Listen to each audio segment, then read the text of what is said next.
Salut à tous, bienvenue sur Super Moi TV. Je suis content de vous retrouver encore aujourd'hui pour présenter quelqu'un voilà, que j'avais vraiment envie de vous présenter. Ichiro, en fait, elle construit des maisons différemment. Elle partage du coup sa patte, sa conviction profonde qu'on peut construire autrement. Un monde, une habitation, un projet, etc. Avec l'énergie, avec... voilà, c'est passionnant.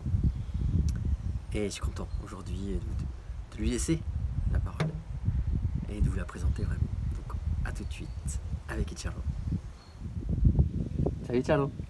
Salut Franck. Ça va? Toi aussi? Pas mal. On est juste derrière le petit camping de... comment ça s'appelle? Pantaugan. Pantauban. Voilà. C'est pas mal. Hein. Je vous conseille. Chouette. Canoë derrière. Une nature plutôt chouette. C'est quand même sympa.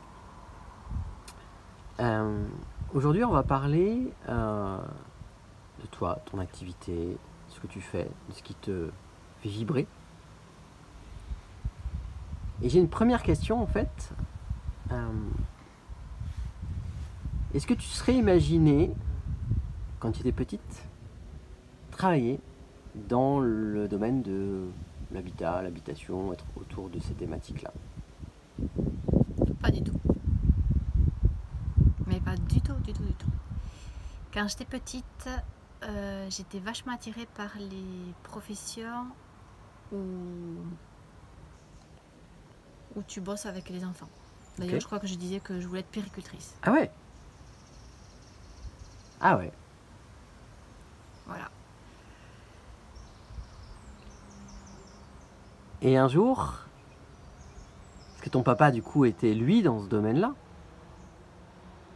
et il l'est encore un peu forcément, est-ce que c'est un peu lui qui t'a inspiré, ou est-ce que c'est lui qui t'a un jour demandé de dire hey Charlot, allez on va bosser ensemble, tu te souviens un peu ou pas?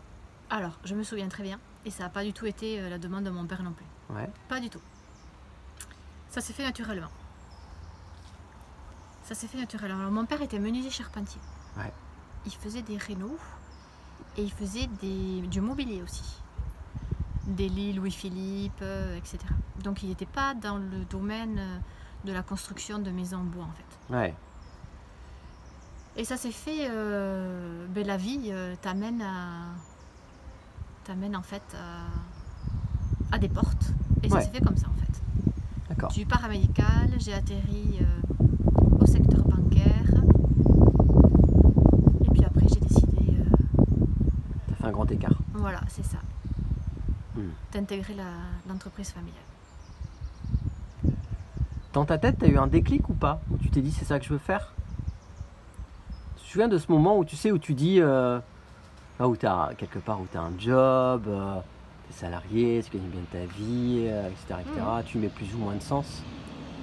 Et tu te dis ok, maintenant c'est fini. Ouais, je pense que le déclic ça a été quand j'étais dans le secteur bancaire, où en fait j'ai duré 2 ans et je sais même pas comment j'ai duré. Et j'ai dit non, c'est pas possible quoi en fait. Ouais. C'est pas possible et je pourrais pas, mon caractère ne peut pas être adapté à un patron, à des gens. Espèce de règle comme ça. Ouais, voilà, c'était pas possible. Ok. Donc en fait, ça s'est fait naturellement. Et on a développé d'autres secteurs d'activité avec mon père, qui fait partie encore de la société, parce qu'on est très proches. Et voilà, en fait, je pense que j'étais plus dans la recherche de liberté, en fait. En m'éclatant dans ce que je fais, mais toujours avec cette liberté-là. Aujourd'hui, tu t'éclates? Carrément. Alors, ça fait combien de temps? Raconte un peu. Tu as décidé de rejoindre l'aventure familiale. Ça doit faire bientôt une dizaine d'années. 10 ans. Ouais, je pense 9, 10 ans, un truc comme ça. D'accord. Tu me racontais un peu ce que tu y fais là-bas? Je fais pas mal de choses. Alors, comment te dire? Publicité, on n'en fait aucune. C'est tout du bouche à oreille, en fait. Ouais. Un client nous amène un autre client, et ainsi de suite, et ainsi de suite, et ainsi de suite. Donc, tu vois, même les études que j'ai fait de marketing, commerce, enfin, tu vois, on en parlait hier, ça n'a pas servi à grand-chose, quoi, en fait. Parce qu'en fait, tu l'apprends sur le tas, et tout simplement. Oui. Donc, on a développé les maisons bois écologiques. Et... C'est toi qui as voulu le développer, ça? Ouais. Ouais. Ouais. Ok. Et quand on l'a développé, en fait, c'est une vraie responsabilité de construire. C'est aussi important que d'être prof d'enfants. Enfin, moi, je considère la responsabilité aussi élevée. Pourquoi? Parce qu'en fait, c'est comme si tu mettais à quelqu'un un habit. Et en plus, tu l'enfermes, entre guillemets, dans cet habit. Donc, il faut vraiment adapter la maison. Il faut l'adapter non seulement au lieu où tu vas construire, mais aussi et surtout aux habitants qui vont construire. Donc, qu'est-ce que je fais là-dedans? Eh bien, déjà, j'ai tout le contact avec les clients. Donc, ils n'ont que mon intermédiaire. C'est-à-dire de la conception des plans, même si dernièrement, je travaille plus avec une architecte parce que... Tu peux pas tout faire. Voilà, je peux pas tout faire et en fait, j'ai envie aussi de déléguer. Mais néanmoins, je participe parce que c'est vraiment... la conception, je trouve ça hyper important. Et j'aime bien signer, en fait. Tu vois, c'est vraiment une signature, quoi. Et je considère ça comme une signature. Tu vois, c'est...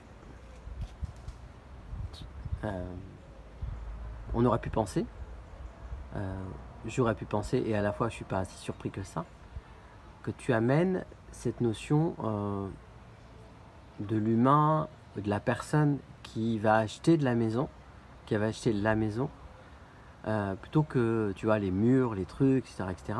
Bien sûr que ça c'est important, mais que tu parles de responsabilité vis-à-vis des personnes en fait qui vont être là, à ce qu'elles se sentent bien, etc. Et que ça leur convienne dans leur manière d'être, de vivre, Tu vois ce que je veux dire? Je sais pas si je suis clair. Tu as la responsabilité et sur les gens, ouais. mais et sur le lieu aussi. Ouais. Pour moi, une maison, c'est comme toute entité, hein. Ça peut être une entreprise aussi. Ouais. Ça a un esprit en fait. Ouais. Donc quand tu crées une maison, tu crées vraiment... Ouais, c'est pas qu'un toit et 4 murs, quoi. C'est vraiment vachement plus. C'est un habit en fait. C'est un habit et en plus... Une protection. Une protection. Et en plus dans la société où on vit actuellement, c'est clair. Il faut vraiment que la protection elle soit bonne, quoi, en fait.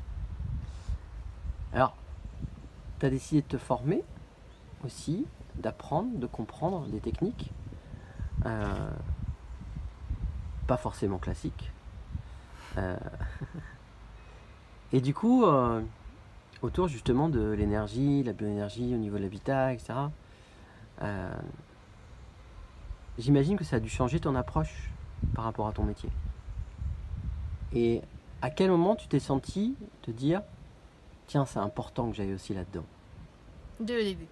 Dès le début? Okay. Dès le début. Parce qu'en fait, on savait dès le début que le bois était un très bon isolant, mais qu'il était aussi à la fois un très bon conducteur de champs électromagnétiques.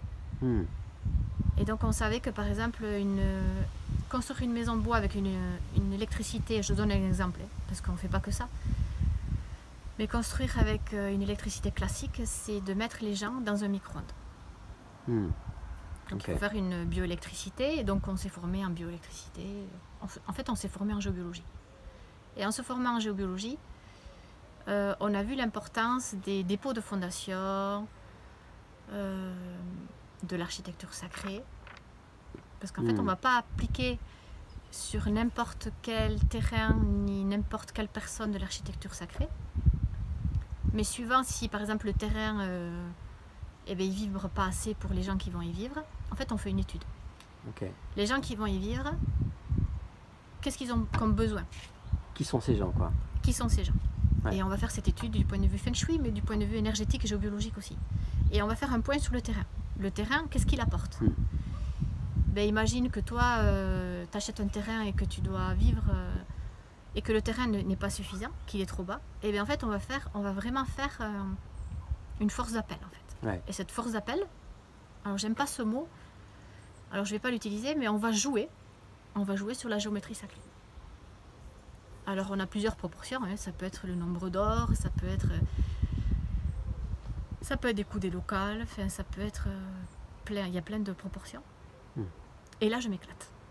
Là vraiment, sur cette partie-là, je m'éclate. C'est-à-dire toute la conception et le contact avec les gens, qu'est-ce qu'ils ont besoin, qui ils sont. C'est là où tu kiffes grave quoi. Qui c'est qui va y vivre, Ouais. Tu t'en vas voir le terrain, tu observes le terrain.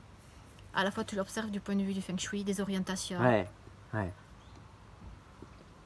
Voilà. Ah, c'est ton bébé ça. C'est ça.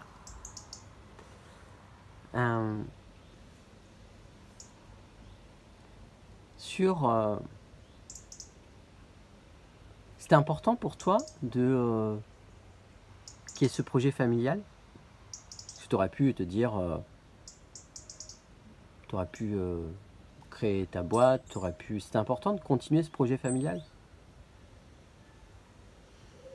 Il y a eu un sens forcément, mais à quel sens? C'était quoi le sens de ça, tu vois? Alors c'était à la fois une continuité. Ouais. Comme je t'ai dit, tu vois, mon père était menuisier charpentier, donc c'était dans le même secteur d'activité.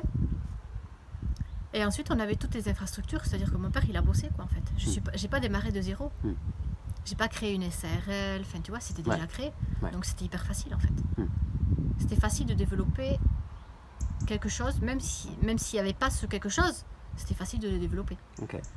Entre guillemets, parce que, enfin bon, quand t'as pas vendu de maison et qu'il faut que tu vendes la première maison, il faut y aller aussi. Ouais, tu pars à la fois, tu démarres pas de rien, mais à la fois un peu quand même. Voilà. Je vais te poser des questions un peu plus personnelles, parce que Vas-y. tu as cette approche-là justement sur, on parlait d'énergie il y a 2 minutes. Ton côté positif dans la vie, qu'est-ce que ça change concrètement dans ton métier? Parce que tu vois, c'est facile de dire, bah oui, je suis positif, donc du coup j'attire le positif, etc. etc. Oui, ok. Mais concrètement, est-ce que tu as des anecdotes, des situations où tu dis, ouais, là ok, ça, j'ai vu que ça a amené quelque chose.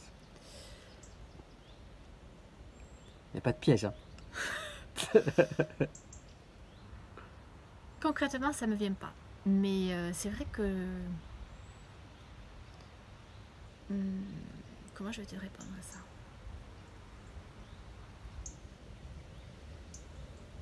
Ben, c'est vachement plus simple de voir positif, quoi. Et donc, si tu vois positif, ben, ça te simplifie le reste, quoi. Enfin, j'aurais tendance à te répondre ça. Et concrètement, en fait, j'ai toujours eu du boulot. Donc, tu vois, j'ai jamais eu... Et puis, les gens ont été contents de ce qu'on a créé. Donc... Est-ce que ça mène pas à un champ plus vaste de solutions? Tu vois, j'ai pas de côté négatif. Donc, je peux pas comparer, en fait. Ok. Je vais te poser une question un peu différente. D'accord? Vas-y. Est-ce que tu te souviens des situations un peu merdiques où tu vois, il y a des moments, des trucs où tu te dis, mais comment je vais faire avec ça? Et où, après coup, tu t'es dépassé et que ça a permis de créer autre chose. Est-ce que ça te parle, ça, ou pas? Alors j'ai eu le cas de figure des gens qui sont venus et dans lesquels j'ai dit aux gens, non, je ne construirai pas pour vous. Je ne les ai pas sentis, en fait. Ouais. Ça, j'ai eu ce genre de... J'ai eu déjà ce cas de figure où j'ai dit non. Donc d'éviter le problème. En tout cas, d'éviter la merde, quoi. Mais je pense que je suis très intuitive. Donc, suivant celui qui se présente devant, je me dis, bon, allez, laisse tomber. Celui-là, je fais rien avec. Okay. Et après, je pense que j'ai eu une fois une situation, un tordu, on va dire. Un client un peu tordu. Mais en fait, je suis restée tranquille. Et comme j'étais tranquille avec ce que j'avais fait, tu vois, il n'y a pas eu grande incidence, quoi, en fait. J'ai l'impression, et même si on se connaît un peu, il y a ce truc de ok, calme, tranquille, maîtrise, un peu contrôle, genre c'est bon, tout va bien aller, quoi. Et est-ce qu'à la fois c'est vrai ça, ou alors tu es aussi à des moments de bah non, putain, je maîtrise que dalle quoi. Tu vois? Alors quand je construis une maison, surtout un couple, il faut vachement maîtriser. Ok. Parce que c'est un moment hyper délicat pour le couple en fait. Ouais. Alors, quand je dis il faut maîtriser, je suis incapable de te dire si je le maîtrise ou pas. Parce que je pense que en fait tu maîtrises rien dans la vie. Tout simplement. Donc tu vois, je sais pas si je t'ai répondu, mais ma question ça serait plutôt je maîtrise rien quoi, en fait. Je maîtrise rien et à la fois je sais que si je suis sur le bon chemin, si j'étais sur le mauvais chemin en fait, j'aurais galéré. J'aurais pas vendu de maison, j'aurais pas construit, je me serais pas éclatée, les gens n'auraient pas été contents. Et je vois plus moi de ce côté-là en fait. Tu vois, c'est-à-dire Est-ce qu'il y a cette comme si tu étais guidé en fait. et à la fois cette communication avec tes clients, à avoir cette intimité proche en fait avec eux, à leur partager les potentiels risques, à leur partager, à être hyper ouverte finalement avec eux, et qui fait que finalement c'est de la maîtrise ou de la co-maîtrise ou de la maîtrise partagée, et d'être conscient en fait de ce qui peut se passer et à la fois d'être en confiance aussi de ce qui peut être quoi. Exactement. De toute façon, dès qu'on a un problème sur un chantier, on s'en cache pas en fait. Ouais. On lui dit au client et on lui dit voilà, on a cette solution, cette solution, cette solution, cette solution. Voilà. Ou on n'a que cette solution. Ça t'intéresse qu'on partage un petit peu sur justement sur le monde de la construction de maisons, sur comment ça a évolué, comment ça évolue, comment ça évoluera. Tu veux me donner un petit peu ton ressenti là-dessus? Pour moi, ça évolue hyper mal. Ok. En France, on a l'obligation de construire des maisons sous la réglementation de la RT 2012, actuellement. C'est quoi ça? C'est une norme? En fait, il faut que les maisons soient étanches. Ok. Et moi, je suis anti-étanchéité. Ok. Par contre, on a l'obligation, nous, d'arriver à un taux... Si tu veux, quand tu fais le dépôt de permis de construire, il te calcule, c'est pas nous, parce qu'on ne peut pas le calculer nous, il faut que ce soit une entreprise extérieure. Il faut qu'il y ait un calcul qui soit fait sur un coefficient thermique. Donc ils vont te prendre en compte les isolants que tu mets, combien il y a de fenêtres, combien il y a de mètres carrés de parties vitrées des fenêtres, quel type de chauffage tu vas utiliser, est-ce que tu vas mettre une VMC, est-ce que la VMC va être double ou simple. Et chaque élément aura un coefficient. Et en fait, tu vas arriver à un coefficient total de la maison. Et une fois avoir terminé la maison, il y a encore une autre entreprise qui est différente de celle qui nous a fait l'étude, qui doit venir et qui va faire un test, qui va mettre, on appelle ça Blue Door en anglais. Et en fait, il va mettre la maison sous pression. Okay. Et il va regarder si, notamment la membrane de pare-vapeur qui est mise au niveau des murs et du toit, c'est très technique, si elle est percée ou pas. Et en gros, tu as une autorisation d'un trou comme ça. Si tu as un trou plus grand dans toute la maison, tu passes pas le test d'étanchéité et l'État peut nous faire des amendes, je crois que c'est dans les 70 ou 80 000 euros d'amende si on n'arrive pas à ce taux-là d'étanchéité. Ok. Tu te rends compte, cette taille-là, c'est hyper petit. C'est hyper petit sur une maison, quoi. C'est hyper petit. Donc, en fait, dès que l'électricien passe, ses gaines, le plombier, etc., ou même nous, eh bien, il faut qu'on soit hyper vigilant, il faut qu'on mette des pansements autour du pare-vapeur, enfin bon, voilà. Or, moi, je suis contre l'étanchéité. Tu vois, la dernière fois, il y a une femme qui m'a appelée et qui me demandait, elle voulait qu'on fasse une maison passive. Ça, c'est très à la mode. Tu sais, les choses à la mode. Voilà. Et donc, elle me fait, est-ce que vous seriez capable de me faire une maison passive? Je lui fais, oui, il n'y a pas de souci. Par contre, la capacité, on en a. Mais par contre, je ne vous la ferai pas. Et pourquoi? Parce que la maison passive va encore au-delà de la maison RT 2012. C'est-à-dire en étanchéité, c'est encore plus étanche. Ce qui va te demander du triple vitrage dans les menuiseries, etc. Or, aux États-Unis, par exemple, ils ont fait des études qui prouvent que le triple vitrage rend les gens fous. Ah ouais? Parce qu'en fait, tu es encore plus coupé dans cette étanchéité, tu es coupé de la nature. Or, on est des animaux. Clair. Donc Donc la maison, elle évolue super mal. Tu vois, moi je donne toujours à mes clients l'exemple de la voiture, je sais pas moi, quand je prenais la 4L avec mon grand-père, il n'y avait jamais de buée qui se formait. Tu as dû connaître toi aussi ça. Ouais, nous c'était la Dedoche. Ouais, voilà. Et bien maintenant, tu prends n'importe quelle voiture et en fait, il faut que tu mettes la clim parce que tu as de la buée qui se forme de suite. Et d'ailleurs, on voit comment on peut être malin avec une clim. Voilà, c'est ça. Bon. Alors c'est quoi ton... Parce que je t'ai posé la question, voilà, comment ça évolue l'habitat, mais toi, comment tu as envie de le faire évoluer? Comment tu vois les choses, toi? Eh bien, je suis en train. Je suis en pleine évolution sur ce sujet-là, en fait. Pour moi, la clé dans cette société actuellement, c'est l'autonomie.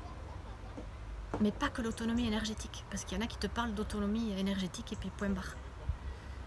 Alors à la fois, je pense qu'on va être amené à construire des maisons plus petites. Ouais. En tout cas, les idées de grandeur, tu vois, je pense que les gens, il va falloir qu'ils se les recalculent. Et puis c'est tout simplement, moi je leur dis souvent aux gens, réfléchissez sur la taille parce que en majorité les gens, un couple ils veulent 100 mètres carrés, tu vois. Ouais. Mais un couple 100 mètres carrés, ils n'ont pas besoin de 100 mètres carrés. Il faut bien que ça soit conçu à l'intérieur, donc du point de vue du feng shui, qu'il y ait bien ces énergies, et puis les espaces, qu'il faut qu'ils soient bien pratiques aussi. Mais t'es pas systématiquement. On dirait que si tu construis une maison de moins de 100 mètres carrés, c'est très petit et tu peux pas y vivre. Ben non. Enfin, donc je pense que la tendance d'ici plusieurs années, pas de suite à mon avis, mais ça va être de construire des maisons de plus en plus petites. De plus en plus ouvertes aussi ou pas? Sur la nature, tu en parlais? Complet. Ouais. Des ouvertures. Beaucoup d'ouvertures et beaucoup de lumière. Et autonome. Mais pas que énergétiquement. Tu penses à quoi?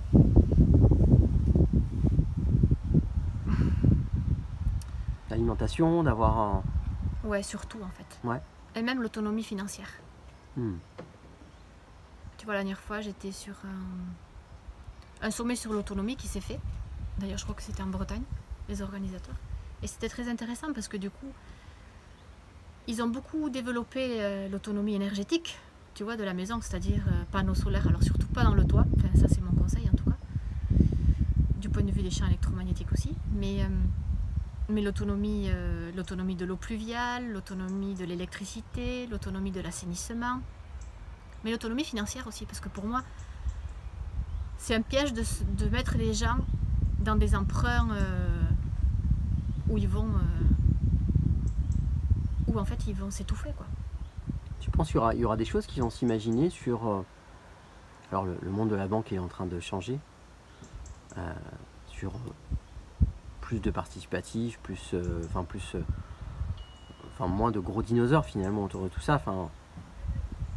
Bon, il est en train de changer. Est-ce que tu penses que on va peut-être reconstruire, réimaginer des villages de... Est-ce que tu penses que c'est... ouais, tu penses qu'il y a des possibilités autour de ça? Toi, tu penses des éco-villages, c'est ça? Par exemple, ouais, ça me venait ça, ouais. Tu peux avoir des éco-villages, mais aussi tu peux avoir une solidarité qui se crée à l'heure actuelle en France, sans que le système bancaire ne soit écroulé encore. En fait, de français en français, tu peux te prêter de l'argent, en fait. Et beaucoup ne savent pas. Et tu as un CERFA qui est délivré par l'État français. Et du coup, c'est de l'argent qui est prêté à des taux très bas, parce que sinon, il faut que tu payes. Celui qui prête de l'argent, par exemple, moi je te prête de l'argent par ce CERFA-là, c'est hyper sécurisé, en fait. Ok. Et si tu mets un taux trop élevé, celui qui prête l'argent doit payer à l'État. Donc en fait, ça permet aux gens de se prêter de l'argent pratiquement à des taux à 0%. D'accord, ok. Chose que les banques devraient faire aussi, parce que ça c'est déjà, tu vois, les taux à je sais pas combien, c'est pas... D'ailleurs je crois que c'est écrit sur la Bible et les autres Bibles chrétiennes, etc. Mais si tu dois prêter de l'argent, c'est à un taux 0. Ouais. Ça va? Très bien. C'est dans ce que tu mets en place, toi, avec ta famille, tu es au Pays Basque. Dans t'as envie de quoi en fait? Est-ce que tu aimerais aller plus loin? On parle de la Bretagne. C'est quoi tes idées de... Tu me parlais de bouche-oreille tout à l'heure. T'as envie d'aller partout? T'as envie d'aller... T'as des endroits qui te parlent le plus? Actuellement, c'est Ouais. plus la Bretagne et la région lyonnaise. Ok. Là, quand je te dis la région lyonnaise, ça peut être l'Isère, ça peut être la Chartreuse, enfin, tu Ouais. vois, ce Secteur-là. secteur-là. Ouais. Mais après, je suis ouverte à tout, en fait. Je Mais suis ce assez... sont des terres qui te parlent bien, ça. Ouais, et après, je suis assez nomade. Donc, j'aime bien bouger.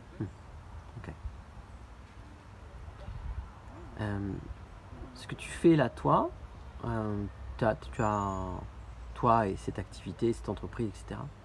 C'est une équipe. Tu as l'impression de créer ou de participer ou de contribuer à quelque chose de meilleur, un monde un peu meilleur, une situation un peu meilleure, de poser une petite pierre quand même? Ou cette envie de le faire, de contribuer? Ben, moi, je te répondrai peut-être différemment. J'ai l'impression qu'à chaque fois qu'on construit quelque chose, on est connecté au lieu, en fait, où on a construit. Ouais. Et ça, c'est très intéressant, tu vois. Hmm. On a construit plusieurs maisons au Pays Basque, dans le Béarn, mais on a construit dans la Chartreuse, on a fait des travaux sur Lyon. Et le fait de passer tant de temps sur le lieu fait que, intimement, on est relié à ce lieu-là. Hmm. Énergétiquement, enfin, je sais pas comment te le dire, mais profondément relié. Et à la fois profondément relié aux gens qui sont autour aussi, parce que du coup, tu te fais des C'est super ça. rencontres, quoi. Ouais. Ouais. Peut-être une maison autour, au village, etc. Ouais. Ok. Ok. Ça serait quoi si tu avais un rêve ou un truc qui tiendrait vraiment à cœur, tu dirais, waouh, allez, si ça peut se faire, ça serait quoi, toi? Mon rêve de cette vie, en tout cas, ça serait un projet que j'ai avec les Guarani. Tu veux Un projet m'expliquer? humanitaire. Tu veux me dire un peu? Pour te résumer, les Guaranis sont un peuple qui sont dans plusieurs pays, mais en fait, nous, on les a rencontrés en Argentine, dans lesquels on a de la famille. Mm. Et j'étais profondément touchée par cette rencontre-là. Et en fait, ils ont besoin que de récupérer leurs terres ou d'acheter des terrains et les remettre à leur nom, en fait, c'est ça. Ils n'ont pas besoin ni d'éducation à notre sorte, ni tu vois, de vêtements, ni etc. Et c'est vraiment faire ça. Avant cette fin de vie, ouais, j'aimerais. Je pense que c'est mon grand rêve.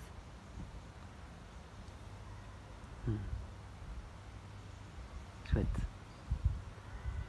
Qu'est-ce que tu veux rajouter pour ta défense? Rien. Moi, j'ai un... C'est chouette de partager cet instant-là, de partager tout ça. À la fois parler de nos métiers, de comment on le fait forcément, mais de quelles traces on laisse, quelles traces on a envie de partager dans nos métiers et au-delà, quoi. Mais en fait, je pense que si tu vibres pas dans ce que tu fais, Ouais, enfin moi je me lève pas, quoi, en fait. ouais, Je reste, tu vois. Et pour moi, c'est hyper important de. Toi, tu as dit de s'éclater, en fait. ouais. Ou de vibrer, en fait. Ouais, de signer, en fait. Finalement, tu signes un truc. Tu signes à Lyon, tu signes dans la Chartreuse, Ouais. tu signes en Bretagne, tu vois. Tu laisses. C'est comme si tu laissais des traces, en fait. Mais c'est même pas des traces de toi, c'est juste des traces, encore une fois, de ce qu'on a reçu dans l'enseignement. Que les anciens faisaient, parce que finalement, des dépôts de fondation, l'architecture sacrée, des proportions, tout ça, c'est pas nous qui l'avons inventé, en fait. Il faut rester humble. Ça vient de vachement avant. Et nous, on n'est que des individus qui avons été guidés sur ça, mais c'est tout, en fait. Quand tu t'endors, le soir, tu penses à quoi? Alors, très pratiquement, je pense, allez, demain, il faut que je fasse ça. Tu vois? Ok. D'ailleurs, je regarde mon agenda papier. Je fonctionne avec des agendas papier. Et je me dis, ah oui, ok, demain j'ai rendez-vous là, il faut que je me déplace, tac. Ok. Merci Caro pour ce moment. Merci à toi Franck. C'était cool. Merci. Plein de belles choses à toi. Ciao ciao. Vraiment.